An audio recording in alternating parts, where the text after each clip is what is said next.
అందరికీ నమస్కారం. ఈరోజు కథ 'ప్రేమ ఎంత మధురం' ఎపిసోడ్ 129 కడుపులో బిడ్డ. ఇక స్టోరీలోకి వెళ్తే, అక్షయ్ కోసం ఆఫీస్కి వచ్చిన దాత్రి అతని క్యాబిన్లోకి వెళ్ళింది. తనతో పాటు తీసుకొచ్చిన లంచ్ బాక్స్ను కూడా లోపలికి తీసుకెళ్ళింది. ఆమె వెళ్ళేటప్పటికీ అక్షయ్ తల దించుకొని ఫైల్ చూసుకుంటూ ఉన్నాడు. అతను సైలెంట్గా కూర్చున్నప్పటికీ అట్రాక్టివ్గా ఉన్నాడు. ఇంతలో అక్షయ్ తల పైకెత్తడం చూసి ఆమె చిన్నగా నవ్వుతూ ముందుకు వెళ్ళి, అక్షయ్, నేనిప్పుడే ఒక మీటింగ్కి వెళ్ళి వస్తూ ఉన్నాను. దారిలో నిన్ను చూడాలనిపించి ఇలా వచ్చాను. నువ్వింకా లంచ్ చేసి ఉండవు కదా, అందుకే నీకోసం లంచ్ తెచ్చాను. వేడిగా ఉన్నప్పుడే తిను అని అంది. ఆమె చెప్పింది మొత్తం విన్న అక్షయ్, నా లంచ్ ఆల్రెడీ అయిపోయింది, ఇక నువ్వు వెళ్ళొచ్చు అని అన్నాడు. ఆ మాట వినగానే దాత్రి ముఖం మాడిపోయింది.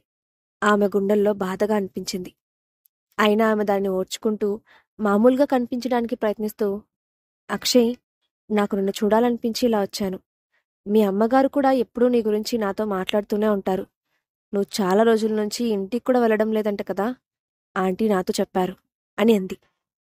అప్పుడు అక్షయ్ ఫైల్ తిరిగేస్తూ, నేను మా అమ్మని త్వరలోనే కలుస్తాను, దాని గురించి నువ్వేం కంగారు పడకు అని అన్నాడు. అతనంత పొడి పొడిగా మాట్లాడుతూ ఉంటే దాత్రి మనసుకి కష్టంగా అనిపించింది. అక్షయ్ నాతోనే ఎందుకు ఇలా ఉంటున్నాడు? అసలు ఆ పనికిరాని స్నేహ అక్షయ్ మనసులో అంత స్థానాన్ని ఎలా సంపాదించింది అనుకుంది.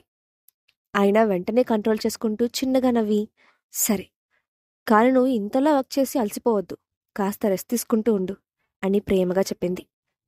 అక్షయ్ తల కూడా పైకెత్తకుండా అని మాత్రమే సమాధానం చెప్పాడు. దాంతో ఇక దాత్రికి ఏం మాట్లాడాలో తెలియలేదు. అక్షయ్ అసలు ఆమె అక్కడ ఉన్నట్లే ప్రవర్తించడం లేదు. అతని నిర్లక్ష్యాన్ని తట్టుకోలేని ఆమె ఆవేశంతో పిడికిలి బిగించింది. కాసేపు ఆ గది మొత్తం నిశ్శబ్దంగా మారిపోయింది. కాని దాత్రికి అక్షయ్ దగ్గర నుంచి బయటకు వెళ్లాలని లేదు. దాంతో ఆమె మళ్ళీ మాట్లాడుతూ, అక్షయ్, ఈ మధ్య బిజీగా ఉన్నావా? అరుణ్తో కూడా కలిసినట్లు అనిపించడం లేదు. నీకేమైనా హెల్ప్ కావాలంటే నేను చేస్తాను అని అంది. అవసరం లేదు, నా పని నేను చేసుకోగలను, నీ పని నువ్వు చూసుకో కట్ చేస్తున్నట్లుగా అన్నాడు అక్షయ్. ఆ మాట విని దాత్రికి ఊపిరి ఆడినట్లుగా అయింది. అతని మాటలు ఆమెను మునిలా గుచ్చుతున్నాయి. దాంతో ఆమె మనసులో నిట్టూర్చి, సరే అక్షయ్, ఇక నేను ఇబ్బంది పెట్టను, ఇప్పుడే వెళ్తున్నాను అని చెప్పి వెంటనే ఆ క్యాబిన్ నుండి బయటకు వచ్చింది. అప్పటిదాకా అక్షయ్ ముందు అణుచుకున్న ఆమె కోపం మొత్తం కళ్ళలో ద్వేషంగా మారి ఆమె కళ్ళు ఎర్రబడ్డాయి. ఆమె ఇప్పటికిప్పుడు వచ్చి అక్షయ్ని కలవడానికి కారణం, స్నేహ గర్భవతి అని తెలిసిన దగ్గర నుంచి ఆమె మనసుకు ప్రశాంతత లేదు, నిద్ర పట్టడం లేదు. ఆ నిజాన్ని ఆమె నమ్మలేకపోయింది. అక్షయ్ జీవితంలో వచ్చిన ఈ ముఖ్యమైన మార్పు వల్ల అతని ప్రవర్తన ఎలా ఉందో చూడాలని అనుకున్న దాత్రి పర్సనల్గా వచ్చి అతన్ని కలిసింది. ఇప్పుడు అక్షయ్ తనని పట్టించుకోకపోవడమే కాకుండా తనను చూసి అసహనంగా కూడా ఫీల్ అవుతున్నట్లు ఆమె కనిపించింది.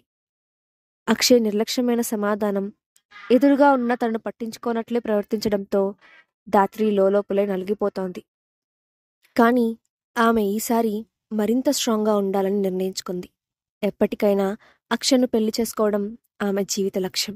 అందుకే ఆమె తన బాధను మొత్తం స్నేహపై కోపంగా మార్చి, స్నేహ తన కడుపులోని బిడ్డకు ఎట్టి పరిస్థితుల్లోనూ జన్మనివ్వకుండా చేయాలని నిర్ణయించుకుంది.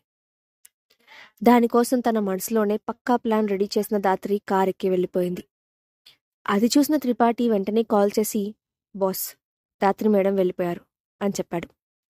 అక్షయ్ ఏం మాట్లాడకుండా తేలిగ్గా నవ్వి ఫోన్ పెట్టేశాడు. కాసేపటి తర్వాత దాత్రి ఇంట్లో హాల్లో ఉన్న సోఫాలో వెనక్కి వాలి కూర్చొని ఉంది దాత్రి. ఆమె కాళ్ళ దగ్గర సుమారు 40 సంవత్సరాల వయసు ఉన్న ఒక మహిళ ఏడుస్తూ కూర్చొని ఉంది. ఆమె తనను తాకగానే అసహ్యంగా మొహం పెట్టిన దాత్రి ఆమెను కాళ్ళతో వెనక్కి తోసి తన అసిస్టెంట్ వైపు చూసి ఆమెను దూరంగా తీసుకెళ్లమని సైగ చేసింది. దాంతో అక్కడే ఉన్న ఆమె అసిస్టెంట్ ఆ మహిళను వెనక్కి లాగాడు. అప్పుడు ఆమె భయపడుతూ దాత్రిని చూసి, మీరెవరు మేడం?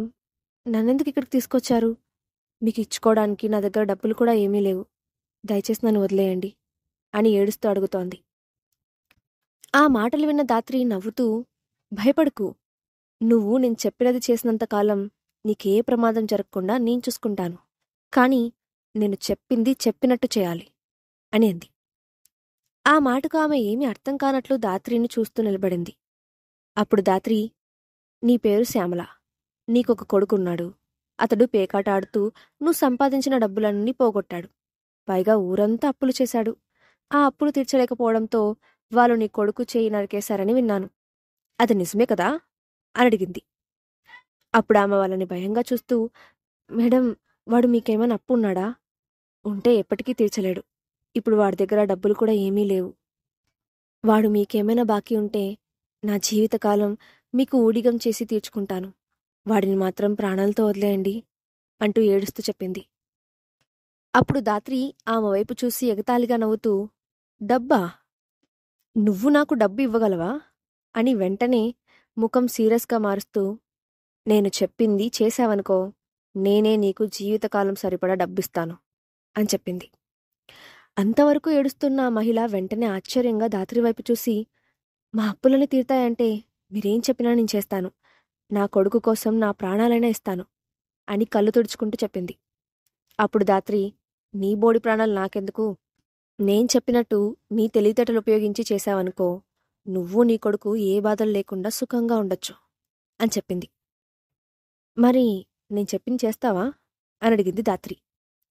అంతవరకు దాత్రి ఒక క్రూరమైన స్త్రీగా కనిపించినప్పటికీ, తన కష్టాలు తొలగిస్తానని చెప్పేటప్పటికీ ఈమె అంత చెడ్డది కాదు అనే భావన తనలో కలిగి, చెప్పండి మేడం, నన్నేం చేయమంటారు అని అడిగింది.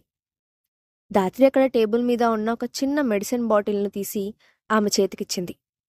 దాన్ని చేతిలోకి తీసుకున్న శ్యామల బాటిల్ వైపు అయోమయంగా చూసింది. ఆమెకు అదేమిటో అర్థం కాలేదు.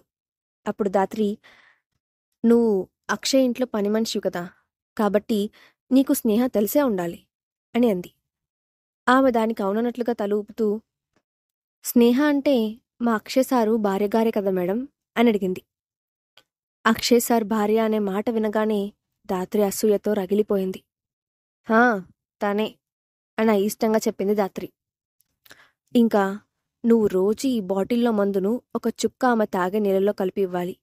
ఈ బాటిల్ పూర్తయ్యే వరకు అలా రోజూ చేశావంటే నీ ప్రాబ్లమ్స్ అన్నీ నేను చూసుకుంటాను అని అంది దాత్రి. ఆ మాట వినగానే అనుమానంగా చూసి సమాధానం చెప్పకుండా నిలబడిపోయింది శ్యామల. అప్పుడు దాత్రి, ఇదేమీ అంత కష్టమైన పని కాదు, చాలా సులభం, ఎవరూ కనిపెట్టలేరు. నువ్వు ఈ పని చేశావంటే నీ అప్పులన్నీ తీరుస్తాను. ఇంకా నీ కుటుంబం బ్రతకడానికి అవసరమయ్యే డబ్బు కూడా ఇస్తాను అని అంది. ఆమె మాటలు విని శ్యామల ఆలోచిస్తూ, ఈ పని నేను చేస్తే నాకు చాలా డబ్బులిస్తున్నారంటే దీని వెనుక ఏదో కుట్ర ఉండే ఉంటుంది అని భయపడుతూ, మేడం, దీంట్లో ఏముంది? దీన్నిస్తే మా మేడంకి ఏమవుతుంది అని అడిగింది.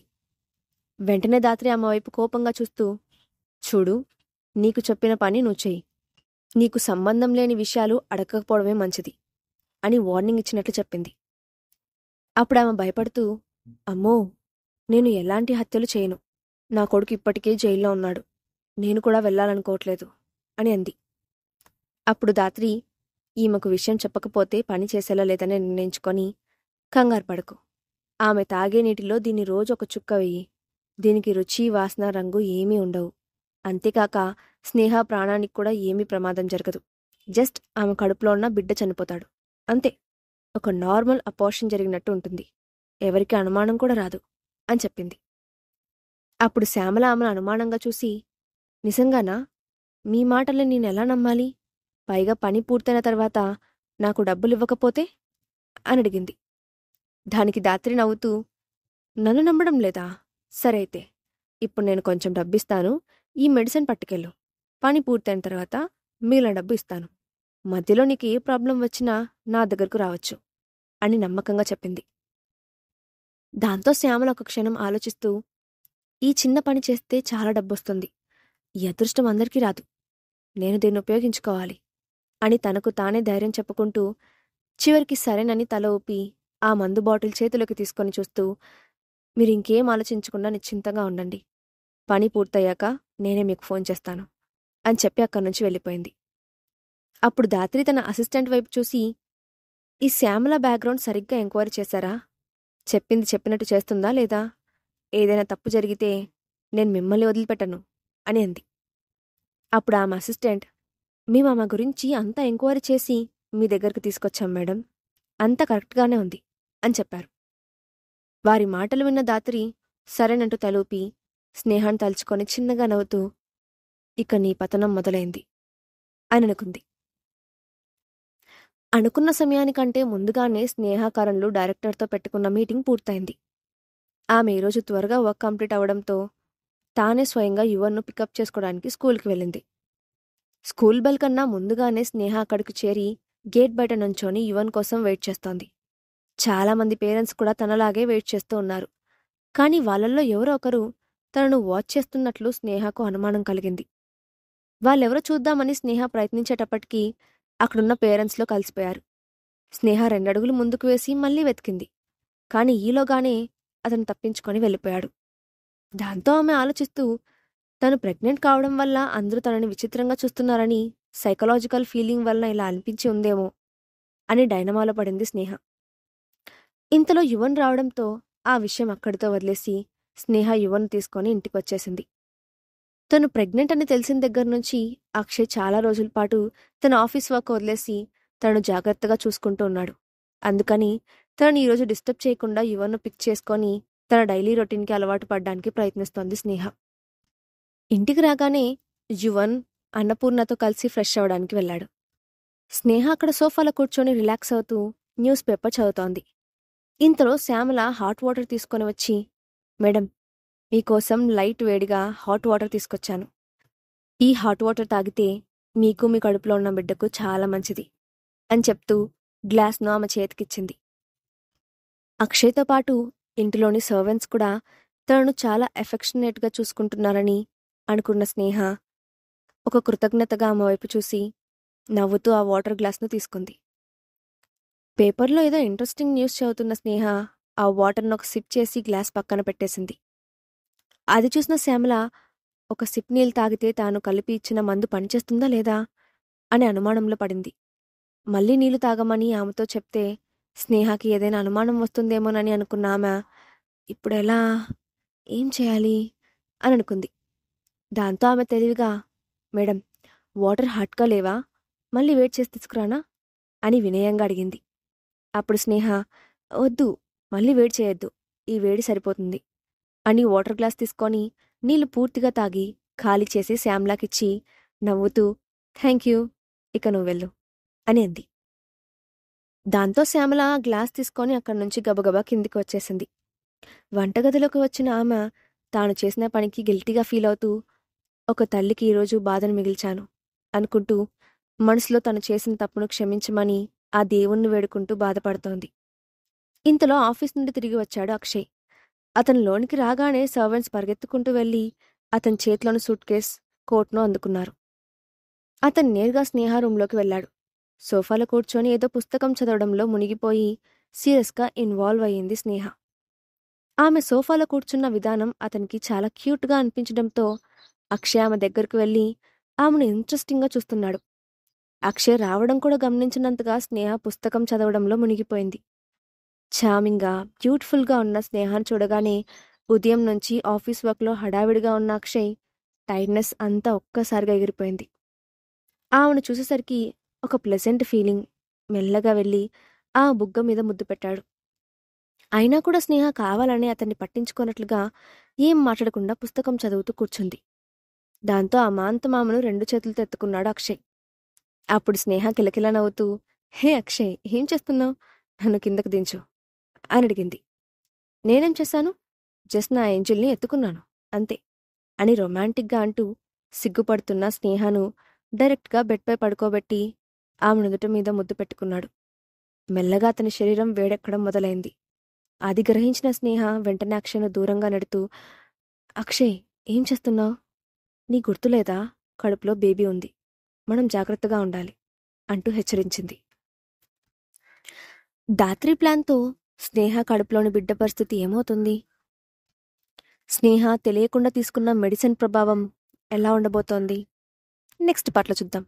ఈ స్టోరీ అప్డేట్ ఎలా ఉందో కింద కామెంట్ బాక్స్లో మీ ఒపీనియన్ని షేర్ చేయండి. Thanks for watching.